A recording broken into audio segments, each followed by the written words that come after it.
kwa ajili ya kuja kuunga mkono klabu yao. Kwa hiyo naomba tumsikilize rais wetu. Yes, Mr. Gumbo. Naam President, wajumbe, viongozi wa matawi ya Yanga Tanzania bara na kila visiwani wako hapa, wameomba wasalimie kidogo. Mwenyekiti wangu wa kamati ya mashindano Kango Rogers Gumbo na viongozi wote na matawi mlikuwa hapo, naomba niwasalimu kwa jina la Jamhuri ya Muungano wa Tanzania. Assalamu alaikum. Wa alaikum salaam. Bwana Yesu asifiwe.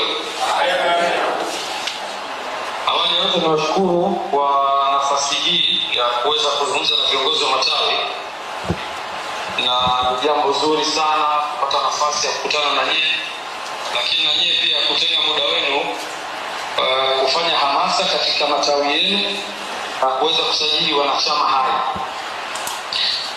Niwapongeze sana kwa niaba yangu pamoja na kamati yangu ya utendaji. Hakika transformation ya klabu yetu inategemea sana wanachama, na kitendo cha matawi yenu kupata haki ya ithibati, maana yake kinaonyesha uhalali na uhai wa viongozi nyinyi ambao mko kwenye matawi hayo na mkiwa mkiongozi.